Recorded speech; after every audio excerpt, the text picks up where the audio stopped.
Hello friend, एक बार फिर से राम राम साराने। तो कैसे हैं आप सब लोग? आई होप कि आप सब लोग बहुत अच्छे होंगे। तो आप सबका एक बार फिर से बहुत बहुत स्वागत है आपके अपने यूट्यूब चैनल परी व्लॉग में। तो आज मैं आपके सामने बात करूंगी उत्तराखंड की एक ऐसी यूट्यूबर के बारे में जिनको मुझे लगता है कि लोगों का प्यार तो नहीं मिल रहा है, पर वो बहुत ज़्यादा लोगों के प्यार की हकदार हैं।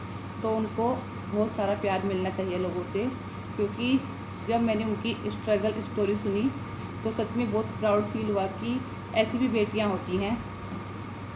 और एक ऐसी औरत जो 9 मंथ प्रेगनेंसी चल रहा है और उसके बावजूद भी अभी भी खेतों में काम करती है, इतना ज़्यादा स्ट्रगल करती है, इतनी ज़्यादा मेहनत करती है कि जितनी उसकी तारीफ़ की जाए उतनी कम है।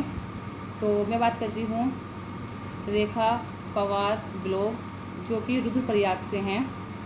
तो बहुत सारे लोग जो हमको जानते भी होंगे, रेखा पवार ब्लॉग जो कि रुद्रप्रयाग से हैं। और अभी में उनकी डिलीवरी हुई तो नहीं है, पर कभी भी हो सकती है। उनको 9 मंथ चल रहा है, उसके बावजूद भी वो अपना इतना सारा अपने काम के प्रति फोकस रखती हैं। तो हर चीज़ अपना अभी भी अपना खाना बनाना और खेतों का काम भी करना, खेतों में भी जाना, मतलब कि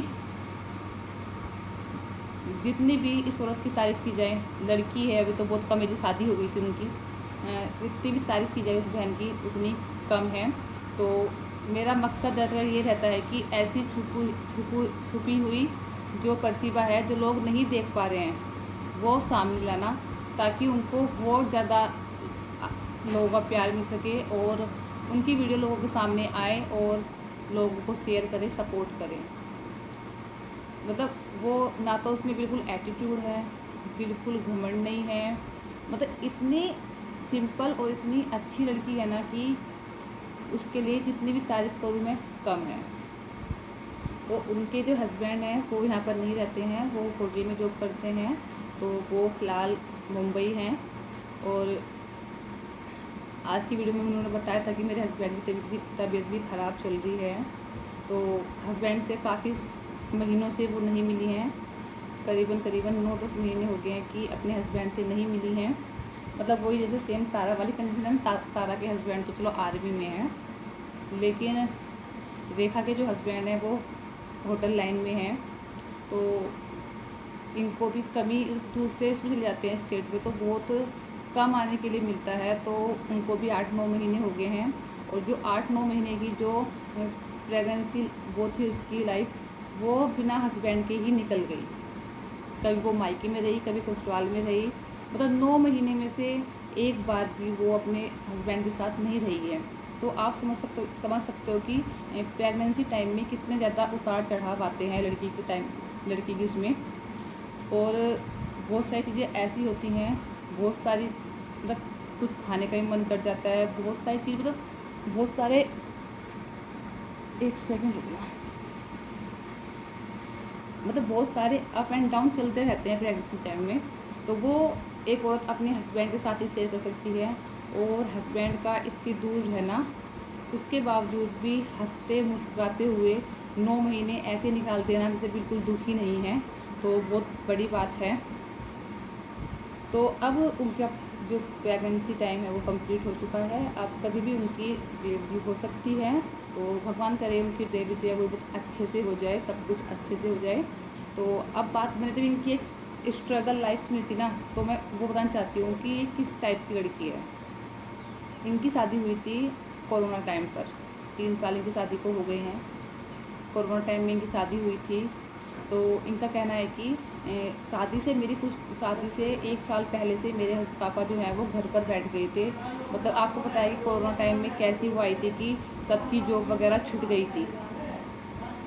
तो उनके जो पापा की जो, हाँ, तो उनका कहना था कि 1 साल पहले से ही पापा की जॉब जो है वो चली गई थी, घर पर ठाली ही थे। तो फिर मेरी शादी की सोची, तो पापा ने इधर उधर से कर्जा लेकर मेरी शादी तो कर दी।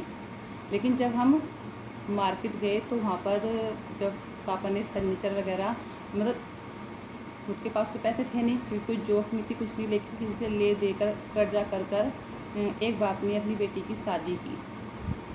ऐसा कोई बाप नहीं है जो अपनी बेटी के लिए अच्छा नहीं सोचता है। हर बाप ये चाहता है कि अपनी जो गुंजाइश होती है ना, उससे ज़्यादा देने की कोशिश करता है।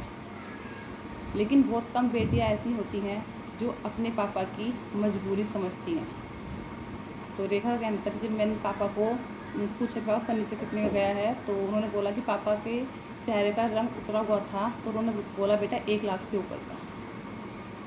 फिर नेक्स्ट डे बोला उन्होंने कि मुझे गहने लेने के लिए जाने थे। तो जब मैं गहने लेने के लिए गई, तो क्योंकि उसका कहना था कि मेरी फ्रेंड्स ने, बहुत सारे गांव वालों ने बोला कि यही टाइम है, यही हक है तेरा मांगने का, ज़्यादा से ज़्यादा खरीदना, भारी भारी खरीदना। तो लेकिन उस बच्ची ने किसी की नहीं सुनी, उस लड़की ने किसी की नहीं सुनी, आई मीन रेखा ने। उसने बोला कि मैंने सिर्फ अपने पापा की जो आर्थिक कंडीशन है वो मुझे अच्छे से पता है, क्योंकि वो भी उसी घर में पैदा हुई है और उसी घर में पली बड़ी है। और साथ में जो रेखा के भाई है वो अभी छोटा है, तो वो इस कंडीशन में नहीं था कि वो कुछ कमा सके। तो रेखा कहती मुझे पता था कि मेरे पापा की कंडीशन क्या है और वो किस कंडीशन में मेरी शादी कर रहे हैं, उनके पास कितना है कितना नहीं सब उसको पता था। तो उसने कहा कि जब मैं सुनार की दुकान पे गई तो मैंने बहुत छोटे छोटे से कान के टॉप्स और एक गले का लिया, बहुत छोटा सा। तो उसने कहा कि फिर लेकिन वो भी 36,000 के पड़े थे। तो जब पापा ने वो पैसे दिए तो उस पर बहुत जोर पड़ा। कहीं ना कहीं माँ बाप जो होते हैं ना, वो भी अपने बच्चे को हमेशा अपनी जो उनकी गुंजाइश होती है ना, उससे ऊपर करके ही देते हैं। तो लेकिन बेटियों को भी समझना चाहिए कि अगर तुम्हारे पापा तुम्हारी वजह से कर्जा ले रहे हैं तो वो कर्जा कल को चुकाना भी है। तो इससे अच्छा तो अगर कम ले लें तो अच्छा है। तो रेखा बोलती है कि फिर उसके बाद सुनार ने पूछा कि तुम्हारी शादी है, तो उसने बोला हाँ। तो आप छोटे छोटे क्यों ले रहे हो, बड़े बड़े क्यों ले रहे हो? तो उसने बोला कि मैं छोटे छोटे इसलिए पहनती हूँ क्योंकि मेरे कान जो है ना वो सूट नहीं आते, कान में बड़े बड़े। पसंद सबको होते हैं, लेकिन उसको पता था कि उसके पापा के पास कितनी गुंजाइश है, वो कितना कर सकते हैं। तो इसलिए उसने सुनार से झूठ बोला कि मेरे कान जो है ना वो पक जाते हैं। और जहाँ से कहना है कि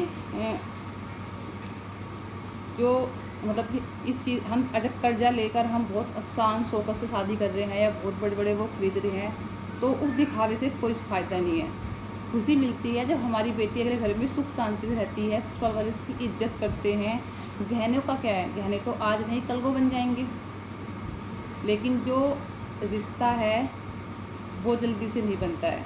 और जो कर्ज होता है ना वो इंसान को मार देता है, कभी नहीं उतरता है।